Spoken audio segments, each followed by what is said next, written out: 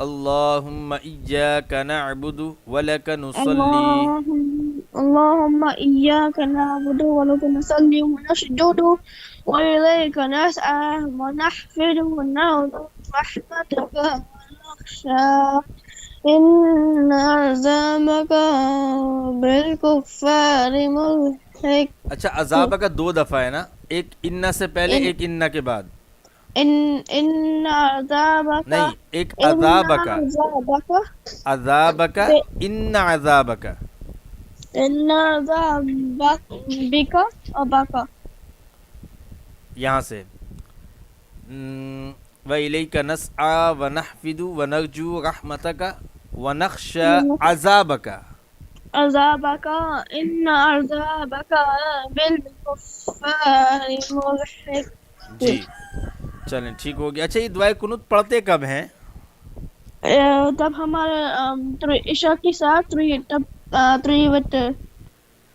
اچھا اس کو پڑھنے کا طریقہ کیا ہوتا ہے؟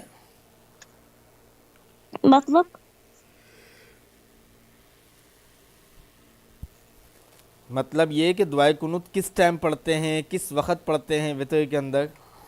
ہم پڑھتے عشاء کے ساتھ تب ہمارے 3 وتر کی اینڈ ہو رہی ہے ہماری. ایسے آفٹر تب ہم 3 پڑھ رہے ہیں, آفٹر ہم 3rd والا پڑھ رہے ہیں, ہم آفٹر دعائے قنوت, پھر آفٹر دا ہم کو ایک دعا پڑھنی ہے, پھر ہم کو یہ پڑھنا. نہیں دعائے قنوت جو نا وتر کے اندر آپ جب تیسری رکعت میں اٹھیں گے تو سورہ فاتحہ پڑھیں گے اور پھر سورۃ اخلاص یا کوئی بھی چھوٹی سورت آپ پڑھیں گے. اس کے بعد آپ ہاتھوں کو دوبارہ اٹھائیں گے, تکبیر اللہ اکبر, ٹھیک ہے؟ ہاں پھر اس کے بعد آپ دعائے قنوت پڑھیں گے, اللہم انا نستعینک, ٹھیک ہے؟ جب یہ دعائے قنوت مکمل ہو جائے گا تو پھر آپ رکوع میں چلے جائیں گے, پھر کوئی دعا نہیں پڑھیں گے. دعائے قنوت اس ٹائم پڑھتے ہیں اور ایسے پڑھتے ہیں. چلیں بہرحال مزید اس کا بقیہ حصہ انشاءاللہ تعالی ہم کل سماعت فرمائیں گے. ہماری کلاس کا وقت یہاں پہ اپنے اختتام کو پہنچتا ہے. اپنا بہت سا خیال رکھیے گا. جزاک اللہ خیر. السلام